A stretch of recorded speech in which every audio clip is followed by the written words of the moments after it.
ஆன்மீக ஐதீகங்கள் விஸ்வரூப தரிசனம். மற்ற தரிசனத்திற்கும் விஸ்வரூப தரிசனத்திற்கும் என்ன வித்தியாசம் என்கிறீர்களா? காலையில் முதல் முறை தனக்கு முன் இருக்கும் திரை விலக்கப்பட்டதும் தன்னை பார்க்க யாரெல்லாம் வந்திருக்கிறார்கள் என்று இறைவனே பார்ப்பதாக ஐதீகம். இறைவனின் அருட்பார்வை நேரடியாக நம்மீது விழுவதால் விஸ்வரூப தரிசனத்திற்கு கூடுதல் விசேஷம் உண்டு என்கிறார்கள். அதாவது முதல் நாள் இரவு பூஜையை முடித்துவிட்டு ஆலயத்தின் நடையை சாத்திவிட்டு அர்ச்சகர்கள் சென்ற பின்பு தேவதைகள் வந்து அவரை பூஜிப்பதாக ஐதீகம். அப்படி தேவதைகள் பூஜித்த பிறகு இறைவனை அதே அலங்காரத்தில் நாம் காண்பதால் வேண்டுதல்கள் மிக விரைவில் நடைபெறும் என்கிறார்கள்.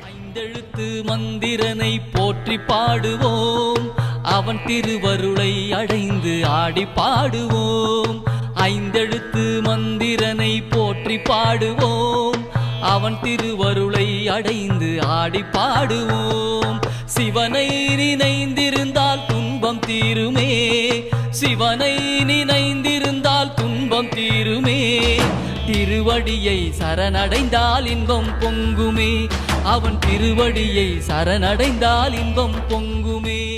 ஒரு நாள் விஸ்வரூப தரிசன வேளையில் கோயிலில் பக்தர்கள் கூட்டத்தில் கண் பார்வையற்றவர்கள் 10 பேர் இருந்தனராம். காலை நேரத்தில் அவர்கள் விஸ்வரூப தரிசனம் பார்க்க வந்ததை பக்தர் ஒருவர் பார்த்து வியந்து அவர்கள் சென்ற பின்பு அர்ச்சகரிடம் சென்று, விஸ்வரூப தரிசனத்தின் போது எங்களால் இறைவனை பார்க்க முடியும், ஆனால் பார்வையற்ற இவர்களால் எப்படி முடியும்? இவ்வளவு சிரமப்பட்டு வந்திருக்கிறார்களே, இவர்களால் இறைவனை பார்க்க முடியாதே என சந்தேகம் கேட்க அர்ச்சகரோ, நீங்கள் நினைப்பது தவறு, நம்மை விட பகவானை அவர்கள்தான் அதிகம் உணர முடியும். இத்தரிசனத்தை அவர்கள் பார்க்க முடியாவிட்டாலும் இறைவன் நம்மை பார்க்கட்டும் என்பதற்காகவே வந்துள்ளனர் என்றார் அர்ச்சகர். இதிலிருந்து விஸ்வரூப தரிசனம் செய்தால் இறைவனின் அருட்பார்வை நம்மீது முழுமையாக விழும் என்பது நம்பிக்கை. விஸ்வரூப தரிசனம் கண்டவர்களுக்கு வாழ்வில் எல்லா தடைகளும் நீங்கி சுபயோகம் உண்டாகுமாம். குழந்தையாக இருந்த முருகன் தேவர்களுக்கு விஸ்வரூப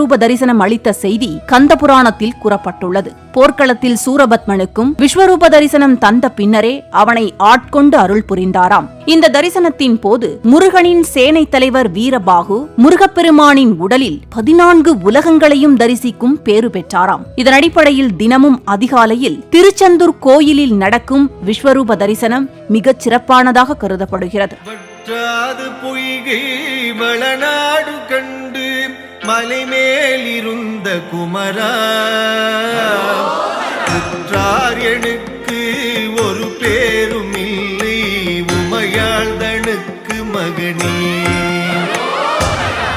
தாடி தந்து அடியேனையாளும் முருகேசன் என்ற நரசே. அதேபோல ஸ்ரீரங்கம் தலத்தில் வெள்ளிக்கிழமை அதிகாலை விஸ்வரூப தரிசனம் செய்து ஸ்ரீரங்கநாதரை மனமுருகி வழிபட்டால் செல்வங்கள் வந்து குவிவதோடு திருமணமாகாதவர்களுக்கு சுக்கிரதோஷம் விலகி உடனே திருமணம் கைகூடுமாம்.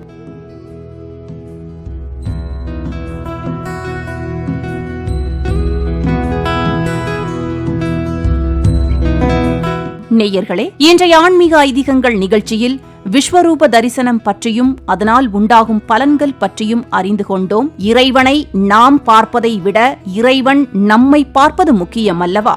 இறைவனின் அருட்பார்வை நம் மீது விழ வேண்டும் என்ற நினைப்புடன் அருகில் இருக்கும் ஆலயங்களுக்கு சென்று தினமும் இறைவனை வழிபடுவோம். இறைவனின் அருட்பார்வையினால் துன்பங்கள் நீங்கி வளம் பெறுவோம். ஆன்மீக ஐதீகங்கள் விஸ்வரூப தரிசனம்.